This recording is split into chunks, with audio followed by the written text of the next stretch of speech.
আসসালামু আলাইকুম সুপ্রিয় শিক্ষার্থী, আজকে আমরা রসায়ন প্রথম অধ্যায় রসায়নের ধারণা নবম দশম শ্রেণীর এখান থেকে একটা গুরুত্বপূর্ণ টপিক, যেটা আমরা সাংকেতিক চিহ্ন ও সাংকেতিক চিহ্ন বিশিষ্ট পদার্থের ঝুঁকি, এই টপিকটা নিয়ে আলোচনা করব। আমাদের এই টপিকটা আমাদের মূল বই পেজ নাম্বার 13 এখান থেকে আমরা আলোচনাটা করতে পারি। তো আমি ভালো করে তোমরা খেয়াল করে দেখো, বোর্ডে মোট 8টি চিত্র আঁকিয়েছি। এই 8টি চিত্র দ্বারা আসলে কি কি বোঝায় আমরা সেই গুরুত্বপূর্ণ টপিকটা একটু বুঝে নেব। প্রথমে যে আমি চিত্রটা আঁকিয়েছি, দেখো এটাতে কিছু একটা মনে হয় ছড়িয়ে পড়ছে। এটা হলো বিস্ফোরক পদার্থ। বিস্ফোরক পদার্থ এইরকম একটা চিহ্ন যদি কোনো জায়গায় ব্যবহার করে, তাহলে এটা বিস্ফোরণ অর্থাৎ বিস্ফোরিত হলে যেরকম ছড়িয়ে পড়ে, তেমনি বিস্ফোরক পদার্থের জন্য এই চিত্রটা প্রযোজ্য। তো বিস্ফোরক পদার্থ আসলে কোনগুলো, কি কি বিস্ফোরক পদার্থের আওতায় পড়বে? এর মধ্যে একটা হলো টিএনটি, টাইনাইট্রোটলুইন বলা হয় এটাকে। এরপরে আছে হলো নাইট্রোগ্লিসারিন। নাইট্রোগ্লিসারিন এরপরে একটা আছে হলো যৌগ পারঅক্সাইড।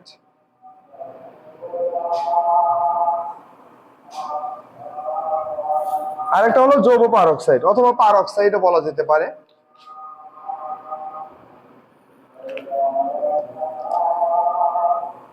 এটাকে সংক্ষেপে পারঅক্সাইডও বলা হয়ে থাকে।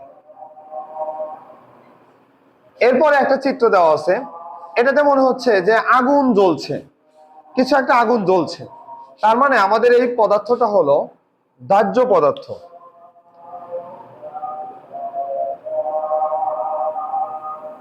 দাহ্য পদার্থ দাহ্য পদার্থের মধ্যে কি কি আছে? দাহ্য পদার্থের মধ্যে একটা হলো অ্যালকোহল, একটা হলো অ্যালকোহল, আর একটা হলো ইথার। আমরা এই আলোচনাটা জৈব রসায়ন অধ্যায়ে দেখবো। অ্যালকোহল ইথারের ব্যবহার ওখানে দেওয়া আছে 11 নম্বর অধ্যায়। এরপরে একটা চিত্র দেওয়া আছে, একটা কঙ্কালের ছবি দেওয়া আছে। এটা দ্বারা বোঝাচ্ছে হলো বিষাক্ত পদার্থ। বিষাক্ত পদার্থের তালিকায় কে কে আছে?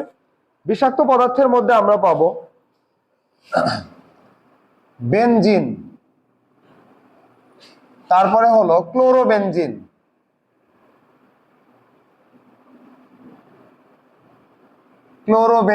এবং আরেকটা হলো মিথানল।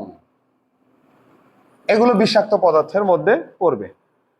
এরপরে যে চিত্রটা দেওয়া আছে, ক্রস চিহ্ন দেওয়া আছে, এটা হলো উত্তেজক পদার্থ। রাস্তায় বিভিন্ন সময় বিলবোর্ডে তোমরা দেখতে পাবে এরকম ক্রস চিহ্ন দেওয়া আছে এবং বলা আছে মাদককে না বলুন। মাদক নিজেও একটা উত্তেজক পদার্থ। উত্তেজক পদার্থের মধ্যে কোনগুলো পাওয়া যাবে? যেমন ডাস্ট। এই ডাস্ট বলতে ডাস্ট বা এটাকে সিমেন্ট ডাস্ট বলা হয়। সিমেন্ট ডাস্ট রয়েছে। তারপরে লঘু অ্যাসিড,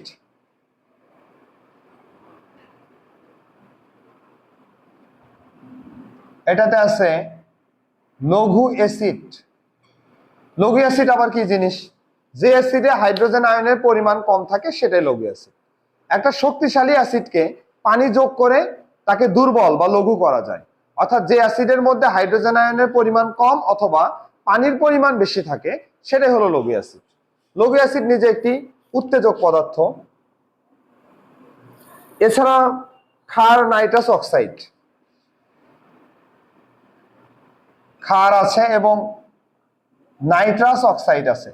এই নাইট্রাস অক্সাইডকেই বলা হয় লাফিং গ্যাস, যার সংকেত হলো N2O। এটাকে কিন্তু লাফিং গ্যাস বলা হয়। তার মানে নাইট্রাস অক্সাইড যদি নিঃশ্বাসের সাথে শরীরের মধ্যে প্রবেশ করে তাহলে লাফিং গ্যাস হওয়ার কারণে এটা কি হাসির উদ্রেক ঘটাবে। এরপরে আমাদের জন্য গুরুত্বপূর্ণ একটা পড়া হলো স্বাস্থ্যের জন্য ঝুঁকিপূর্ণ। এই চিত্রটা একটা মানুষের ছবি দেওয়া আছে, এটা স্বাস্থ্যের জন্য ঝুঁকিপূর্ণ। স্বাস্থ্যের জন্য আমরা ঝুঁকিপূর্ণ ধরবো।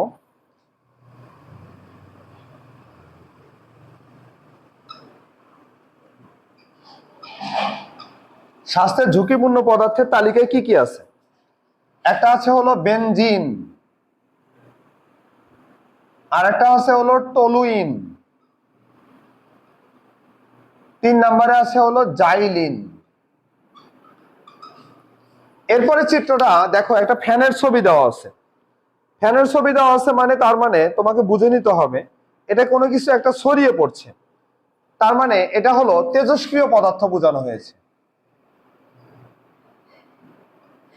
তেজস্ক্রিয় পদার্থ, তেজস্ক্রিয় পদার্থের মধ্যে একটা হলো বহুল প্রচলিত ইউরেনিয়াম। পৃথিবীর পরাশক্তিগুলো এই ইউরেনিয়াম সমৃদ্ধ নিয়ে তাদের মধ্যে বিবাদ। এবং রেডিয়াম, এটা একটা তেজস্ক্রিয় পদার্থ। এরপর একটা ছবি আছে, দেখো একটা মাছের ছবি দেওয়া আছে এবং গাছের ছবি দেওয়া আছে। তার মানে এটা পরিবেশ রিলেটেড, পরিবেশ নিয়ে কিছু একটা ব্যাপার। তার মানে এটা আমরা পরিবেশের জন্য ক্ষতিকর কি সেগুলো পদার্থ দেখব। তাহলে এটা হবে পরিবেশের জন্য ক্ষতিকর, এরকম কিছু একটা। আমরা পরিবেশের জন্য ক্ষতিকরের মধ্যে কি পাবো? যেমন এখানে কিছু ভারী ধাতু আছে, লেড, বাংলায় যেটাকে বলা হয় সীসা, ইংরেজিতে লেড, আর ল্যাটিন নাম হলো প্লাম্বাম, এটা ভারী ধাতু। তারপরে আছে মার্কারি, যেটার ল্যাটিন নাম হলো হাইড্রোজিরাম, আর মার্কারিকে বাংলাতে বলা হয় পারদ। এই দুইটা হলো পরিবেশের জন্য ক্ষতিকর। শেষে দেখো একটা টেস্ট টিউব থেকে ফোটায় ফোটায় হাতের উপরে কিছু একটা পড়ছে, তার মানে এই ফোটায় ফোটায় পড়া মানে হাতের উপরে একটা ক্ষত সৃষ্টি হবে। তার মানে আমাদের এই চিত্রটা হলো ক্ষত সৃষ্টিকারী। এটা হলো ক্ষত সৃষ্টিকারী পদার্থ। ক্ষত সৃষ্টি করে এরকম জিনিস কি হইতে পারে? যেমন বিভিন্ন অ্যাসিড, তীব্র অ্যাসিড, তীব্র ক্ষার, তীব্র অ্যাসিড। তীব্র অ্যাসিড হতে পারে হাইড্রোক্লোরিক, সালফিউরিক, তারপরে হতে পারে নাইট্রিক, এগুলো তীব্র অ্যাসিডের মধ্যে পড়ে। তীব্র ক্ষার হতে পারে, তীব্র ক্ষারের মধ্যে 1 নম্বর গ্রুপের মৌলের যেগুলো ক্ষার হবে তার মধ্যে অন্যতম সোডিয়াম হাইড্রোক্সাইড, পটাশিয়াম হাইড্রোক্সাইড, এগুলো তীব্র ক্ষার। তাহলে আজকে আমরা বিভিন্ন সাংকেতিক চিহ্ন এবং সাংকেতিক চিহ্ন বিশিষ্ট পদার্থের ঝুঁকি নিয়ে আলোচনা করলাম। আশা করি তোমরা যদি এই সুন্দর ভিডিওটা দেখে খাতা কলম নিয়ে বসে পড়ো এবং এটা সুন্দর করে নোট করো, তাহলে খুব সুন্দর ধারণা পাওয়া যাবে এবং এখান থেকে নৈর্ব্যক্তিক আসলে তোমরা খুব সহজে অ্যান্সার করতে পারবে। ধন্যবাদ সবাইকে।